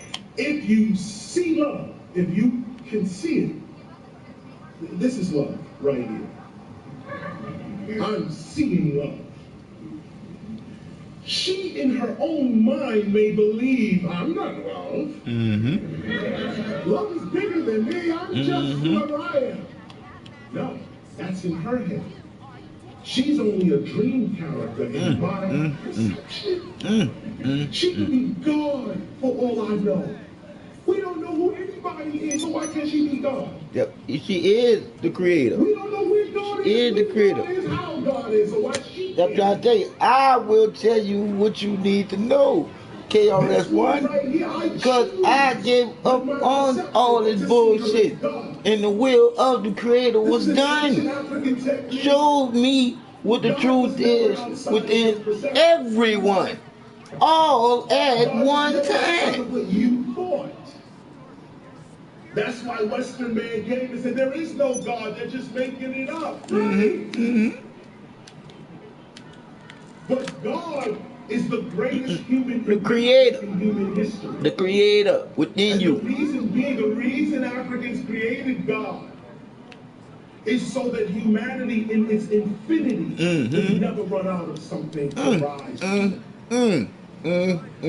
This is why KRS-One, you a big boy. have God, you don't rise. Come on, KRS. Well, just don't say God no more. Just say the Creator, because the Creator is the Creator of the man's. Yeah, I say it again. The man's who created the man as being God. He. What can you see? Nah. This is God to me. And I respect her and will treat her just like that. Nah. That's my perception of her. You gotta Now hurt. she can do something to break that perception. Hurt. She You know. can do something to enhance it. Hurt.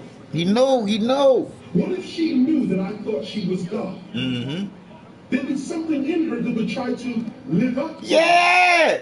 the image. Go KRS-One. Go There'd be KRS-One. something Go. in her. When she approached me, she would at least have to either deny God or be God. Woo! Teach it to KRS-One. Community, we treated each other. If there is no God, then we are not family. Nah. The only way we can be brothers or sisters is if we have the same parent. Nah. See? And we are not from the same parents. We are from the same We Creator. cannot call ourselves brothers or And sisters, sisters. we are not. We're people. We are the Creator's greatest creation. The conscious thinking humans living here all When together. God is the eternal mother, we become all brothers and sisters. When we all say, yes, I am part of this idea called God, not a man in the sky, not even a metaphor, not even a spirit in a separate consciousness. Oh, We don't boy. get there yet. Do you hear the transition from Let's just him make God up 10 right years now. ago to now? Like our This is all what's ancestors did. divine about each and every one They of our never minds. told them what And it's God all was. from the loving, unconditional Creator, the feeling, no doubts. I know will put the life that the Creator within me gives me to know. Ancestor, builder of the And I can explain it from A all the way to D. And when we got rid of the God, we stopped worshiping that God and started worshiping their God. Nah. We lost our spiritual power. How that nigga hear me, y'all? If you have order, you don't break laws. You don't break laws, because the order is already embedded in you by being the divine creator of you, in you, making you a creator too. Not really making you, giving you the will to be a creator too. Star energy drink. Wow, I just put that in history. See how quick history come up right there. Rock star energy drink. Those who want to do the exercise, we're going to say rock star to ourselves without opening our mouths, without saying anything outside. We're going to say this to ourselves. We're going to say rock star to ourselves. Don't say it out loud at the count of 3. 1, 2, 3. Okay. Now the question to ask, if you said rock star in your mind, the question to ask is, what voice is that? What voice is that? What voice just spoke? You just said rock star without moving your mouth at all. On top of that, you on top of saying rock star, you heard rock yourself star. say rock star. How can you hear yourself say rock star and no vibration of sound has happened? See, this puts a different perspective on what sound actually is. No. And what memory is. Memory's not in the brain, memory's in the soul. No. The only thing you take with you after this life is your memories or your knowledge, your experiences. That's the only thing you take. Unless you study Egypt culture, they believe you can take all this stuff with you and be the other side. Just as a side note. But if you said rock star in your mind or in your being is the truth. Is the true statement. In your being. What was that here? What was the voice that spoke? And then you heard yourself speaking. But these ears did not hear you say anything because your mouth didn't move. So the ears didn't hear it, the mouth did not move, but you spoke and you heard yourself speaking. Explain it to him, KRS-One. I can't explain it to him because I can't read or write.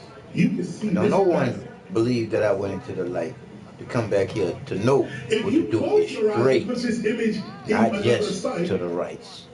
To the if right you close that your they eyes, are. you can still see this. What is the sight that can see your future? These two eyes don't see the future. These two eyes don't see the past. Yet, you can see your past and you can see your future. You can actually see your past. What is the sight that can see beyond time? Don't give it away. What is this is an ancient meditation. This is an ancient meditation that I am not the flesh. I am the energy, the consciousness, the being in the flesh. And this is proof. This is no faith. This is not religion. This is actual fact. You can speak without moving your mouth. You can hear without ears. You can see without eyes. So what happens when these eyes, this mouth, and this ear drops off into the grave? These other senses are all you're left with. Death is an illusion. Once you realize this, you live your life more courageously. Now, no one wants to die before their time, so you try to protect yourself. But know that this body is the limitation of you. It is not your zenith. It is not your ultimate. Your ultimate is that voice that just said rock star. That voice that just said rock star without nothing physical moving. That person is immortal. That person is not here with you. Let's go deeper. The body is in, what is it, 3 dimensions, right? Right. Forward, back, right, 4 left, dimensions. up, down. 4 dimensions. Time. 4 dimensions. 4th dimension. 3 dimensions plus time. Yep. That's our physical reality. Front, back, right, left, up, down. That's 3D plus time. Enter. Where's enter? What happened to in and out? Look at the East, look at the English thought. Back, forth, right, left, up, down, no in and out. No in and out. What is in and out? Rock star. Rock star says, I exist without the body. So where is this other existence? Where is it? It's not here. It's not in 3-dimensional space. Where you really are, the person that said this is in a whole different dimension. Just switch a little bit. Talk to yourself more. Affirm to yourself more. Don't move none of that. No, close this down and go within and say, I am the greatest ... ever. I have all my needs coming with speed. I am a being of love and light and knowledge. No weapon formed against me shall prosper. Whatever it is, have your affirmation on your tongue. Or, sorry, in your being. This is how the gods created this whole reality. The first humans, imagine, the first humans, they came from inner space. They came out. Study the Anunnakis. They came out of inner space. From nothing. Not from outer space. Inner space. Rock star. Space out of nothing. Before there was a body, there was this voice. Traveling in this voice's dimension. To get here to the earth. The inner voice created this outer extension of itself to be in this dimension. Once you realize, and I said to let you know, what do you think created all that there is to know? I know the Creator is love, unconditional, the feeling, all created out of nothing but a feeling of being alone. So the divine creator created all that there is and still being created. But created us as the greatest creation to be in the conscious thinking human. Not human being here. Because human being separate us from the animals. But we should know within our hearts the separation and how that goes. It is what it is. Truth is just that in you to come out of you. Literally, a man into a woman out of the woman's portal, which is the womb, which is heaven, into a liking of lies and deceit, which would be like in hell. What I mean by that is, yes, there is no hell. Why would a loving you unconditional creator create such a place for you to suffer when you gonna suffer yourself for the shit that you do in this circle of life? That's gonna come back to you 2 times more for you. Think about it. that you are not just in this dimension, but you're also in another dimension. You now are free. Because whatever happens to you here in this dimension is not your only reality. See, this is how Jesus was able to get beaten and brutalized He just and used hang that on as a the cross. He metaphor wasn't here. because he know Jesus. He know Jesus didn't. He was the rock star. Yeah. Inside, he went to the inner man. Do what you want with the body. I'm not here. Now, once you realize that level of consciousness, where you are officially, you identify yourself as the spirit, not the flesh. You are the inner voice, not the outer voice. Once you become the inner voice, now your outer voice has power. Now when you speak, it's not just a shell speaking. No. There's a being speaking through the shell. There you go. And this is where you heal all sickness in your body. This is where you command reality to work with you, and it works according to your consciousness. Why? Because it's not a shell that's speaking. There's a real being in the shell that is speaking. And when the real being speaks, all nature and the universe responds. People are realizing now that your environment is way more important than even your culture.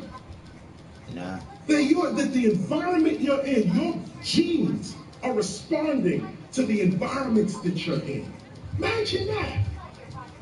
That everything you do as a human, there's a tiny little organism running around that does the exact same thing. Let me put it to you this way so you can really see it. You are only a collection of cells. Yep. You should really spell it as CELF. Cell. Because what the self is the consciousness of cells. Cells reproduce, they talk, they have waste, they have a job and a function. Every cell knows what it's supposed to do. These are little thinking beings. And when they unite, they make you. The way you think is what they are thinking. When you say, I'm hungry, it's not you that's hungry, it's your cells that are hungry. You are the slave of your higher self, CELF. You are the servant of your higher self until you become your higher self, then you're free. This is why they say you were born a slave. You are. You're a slave to yourself. No, but you wasn't born to yourself. You're a slave to the addictions that your cells want. You're a slave to the made-up realities of your language. You're a slave to your fears and this kind of thing. Once you realize that I am the eternal, immortal being that speaks without this body, has existence without time and space, once you really know that, No. you start moving like that. No. And then reality starts playing with you. You start reading things right in the nick of time. Some message coming right off the wall. Nobody else see it. You're the only one to see it. Why? Because your perception is such. This is how you get over. This is how you get past. This is how you compete. Never compete is how you compete. Nah. The ancient way. This is the ancient way. You don't compete. That's the English way. What for? The way of nature is cooperation. Come on, baby. Everything works in cooperation. Oh, because everything is That's part why of each we other. African Americans are here in the United States today. I didn't talk much on Black history, but here's a little piece. That's why we're here. I'll drop this little piece on you. There's a book called Slave Religion by Robitaille. Roboteau. ROBOTEAU. Boy, I think if I could read or write, I don't think I would have got this shit. Why? Because I'd have been reading and writing to be a corporate motherfucking slave.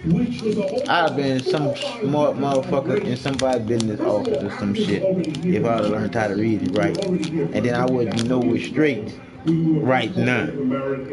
This is where you get the word Indian from. It's not from the word indigenous.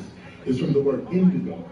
That was the color of the people that they first saw. The original human beings were blue-black. It's preserved in Hindu art. They have like Krishna in blue and all that. But now it's now more glamorized. But back in the days, humans were blue-black. They were called indigo. And when these Western explorers came to some of these islands, what they saw was I ain't know that.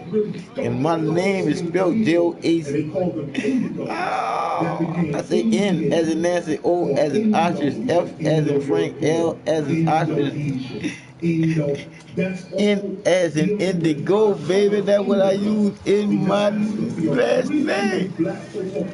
Wow. That's alright, man. Was because geneticists now realize that the entire history of humanity is in women, meaning that from the first, what they call African Eve, genetic Eve, the first black woman to leave Africa and venture into Europe and other parts of Asia and other parts of Africa, this one woman. They say we have all of her genes. We have, like most of humanity has all of her genes. And it's women that have passed these genes on through human history. Forget somebody writing history. Writing history. Your history is already imprinted on your genetic structure. And it's passed in humanity by women. So fuck that bullshit. The woman is literally fuck that bullshit. Disrespect the whole history of Come humanity. on. A man was only created to be a dick, a conscious thinking worker bee for the queen bee to be here. So I bring this little piece up. I'm just saying. Come back to the indigo. Come back to the Indian. Come back to the fact that you were already here. The point I'm bringing up is this. You can escape white racism, white people included. Nobody wants racism. Nobody. No rational human being is into that. No rational human living here. No rational human being here. I talked about that earlier. That's why. If we appeal to the humanity in each other, then all these racial divisions, of course, will disappear. But we also have to become brothers and sisters, which means we need a God. Right. We need a God. A God. Something that we agree is above us all. They need that. Some people make war, they're God. They need that. Some people make love, they're God. All of these are good, but a godless person is a slave. This is what a slave was. It was first Islam in Africa, Arabs. Arab Moors, they call them. Those tribes, they're the ones that are you today. Because what made you eligible for slavery was that you wasn't Muslim or Christian. First it was Islam that enslaved Africans. Yep. Then it was the Christians. Islam sold Africans to the Christians. Then the Christians took over with the Crusades. God wills it, and the Crusades started. And they defeated the Muslims and took the whole slave trade. But the ones that were enslaving was ones that were not Christian. At this point, if you were Muslim, you were getting enslaved now. But in the beginning, if you said Muslim, you said Christian, you were good. Those who were slaves who said, I'm not down with either one. I'm doing nature. I'm doing astronomy. Nurture. I'm doing nurture. I don't need to read. I don't need to write. I'm reading nature. I'm reading nurture. These are the ones that were enslaved. These are the ones that made it to the United States. Nah. They talk all the time about Africans arriving in chains. That's a lie. Well, it's not a lie. Some did. Many did arrive in chains. But the history of Africans in this country is like, the way they tell it, is like telling, it's like saying 200 years from now, you're telling the history of African Americans today. And you say, look at Rodney King. Take a look at the prison system. Now, these people were enslaved, weren't they? Yeah, were. Take a look at the poverty rate. Take a look at the health rate. Take a look at the lack of education. You would say 200 years from now, those people were enslaved. Yeah. This is how slavery was 300 years ago. How can slavery exist for 300 years if you don't believe it in yourself? Come on, KRS. Come on, I'm saying that. How can slavery exist for 300 years if you don't believe it? If you don't, I can see it lasting for a week. Okay, a month. A year that we revolted and got free. Okay, 2 years it was like 3 years. 100 years. 100 million Africans off the west coast of Africa. We weren't part of that? Nah, you gotta look at it today too. We still slaves today. It's just the slave population got bigger. It's now Asian and Europeans part of it too now. Now it's Latinos as well. And now it's Arabs and Hindus and It's everybody. It's just the slave population got bigger. It's everybody. It didn't go nowhere. It's everybody. Nah. Because it was everybody but those ones that taking this world and using it at their own playground and toilet. Because I believe that my father and my mother are my God. I believe in my culture, and I don't need to believe in yours. Okay, put these chains on, let's go. I get here to America. I'm still looking for my ancestors. I'm still praising the ancestors. The white man is calling it voodoo. They call it Yoruba and all kind of other things, but this is just my ancestry. But here in this system, I can't be myself. There goes spirituality. You are a God in your environment. You are the God of your environment. You're not the God of the universe. You're not, no, but you are the God, the creator of your environment. And your environment is as large as your perception is. When I was in the Bronx, my environment was global. I was homeless with 2 nothings in my pocket. But I knew this science. I was raised by a strong woman. That's all I got to say. Strong woman, her name is Jacqueline Parker. If you ever meet her, give her $1. She's a strong woman, my mother. And she raised me. I was 8 years old. She never told me to turn the music off. In fact, when we was rapping and beating on the walls, and the neighbors was complaining, she bought us Rapper's Delight. She bought us Funky 4+1 more. Encouraged the hip hop in us. We didn't even know what it was, but moms was just unconditional love. And we was crazy. Me and my brother Kenny, crazy in Brooklyn. Crazy. And thank you, Lord. Our moms loved us anyway. And this is what I'm saying to all mothers in this room right now. Your daughters, your sons, if you keep that love on them, they're going to be greater than anything you can possibly imagine. And this is the point, greater than you can imagine. You can imagine, because it is you. This is the scary part, Mom. This is it. Is you imagine. Your kids are greater than you can imagine. Because you already imagine. When you give them love, you make them greater than you can imagine. I'm trying to tell you. My mother could not imagine KRS-One. I was 12 when I told her I was going to be a rapper. I was 12. I said, Mom, I'm going to rap. She said, okay, yeah, let's get to the dishes. That's how she just went, just like that. I said, Mom, I'm going to be a rapper. Okay, yeah, well, take out the garbage. Years later, here I am. We laugh about it now. I used to tell my brother all the time, yo, you're not playing your part in the movie. You know they're going to do a movie about us. This is way back in the, we like nobodies. But I had this knowledge. My mother used to turn me on to Ernest Holmes, Science of Mind. James Allen, As a Man Thinking. She used to crack the Bible open on us, not every day, on Christmas and Easter. She used to open the Bible and talk about the birth of Christ. Not Jesus, Christ. When Jesus was called, that thing goes way back into history. She used to teach us about that. So, Mom, you are the center of not only this universe genetically, spiritually, but also culturally. Hip-hop is the way it is today, being portrayed in media because of women. Because of women. Moms taught us that word bitch. We was in the other room when Moms was talking to her girlfriends. This bitch thinks she crazy.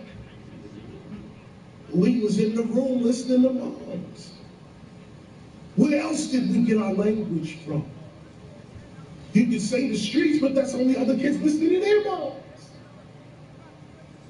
Mom, you were the first teacher. If there's any activism to be done in this country, it is a return to motherhood on all levels. On all levels, from God to the parent. Mothers, at the least, America could boast that it's getting rid of sexism once and for all. It could boast that it's getting rid of racism because of Barack Obama's presidency. It hasn't, but it can boast. It can say, we're on our way. We got more work to do. You can at least boast it with Barack Obama's presidency. You can boast that. With Hillary Clinton, you can also boast the power of women. For 4 more years with her, that first 4 years, more than the men in this audience, because society caters to men. Let me keep that men in this audience, the American society caters to you. The American society does not cater to women. It holds women back, holds women down, and makes women believe they're supposed to be held down. Women are guilty. Women are afraid, insecure, depressed. This is why our communities can't rise. It's because our mothers are sick. Even if the father rose up, it's useless without the mother. Useless. And I'm a father, I have all respect for fatherhood, manhood, no doubt. But manhood is nothing without womanhood. Nothing. Nothing. Men don't make women. Women make men and women. So when we can realize, change the paradigm, and then you'll see your reality change. There's no revolution for everybody. I'm gonna fight the revolution and we're all gonna get justice. That's a myth. Here's the truth. Revolution only works for those that participate in it. That's it. This is why you have some people who make it because they participate in their own revolution. Other people are waiting for someone to tell them who they are, why they are, and where they should go.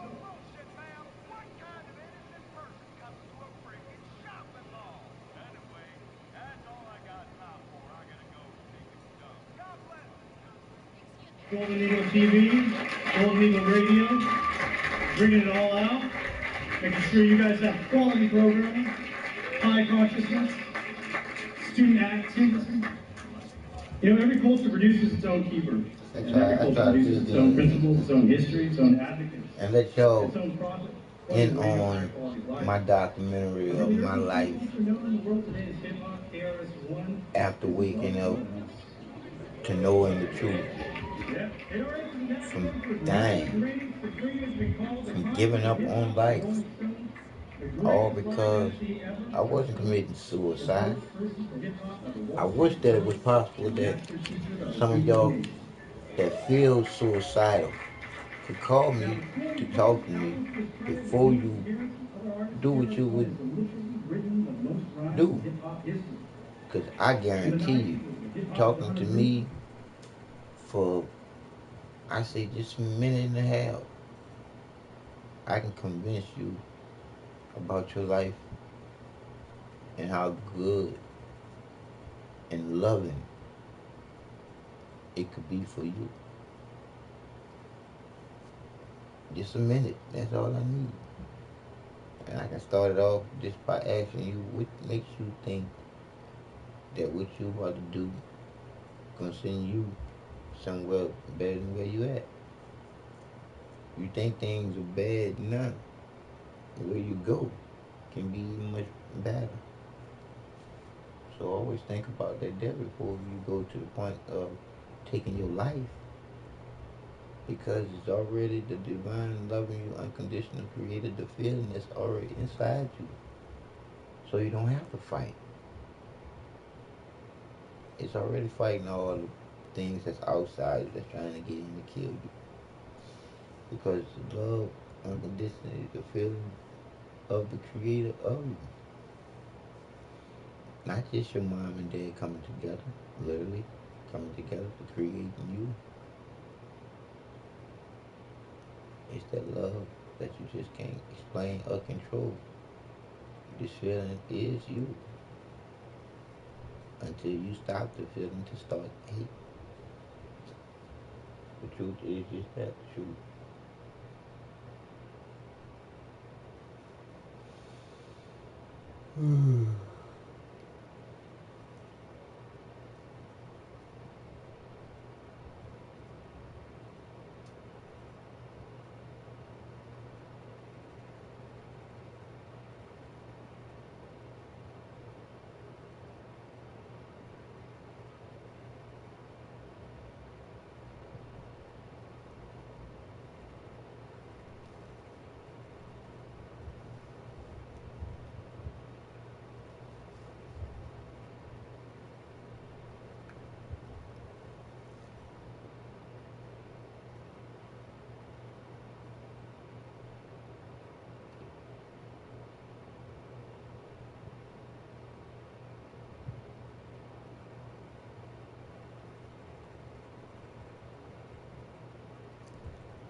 Text to speech unavailable here.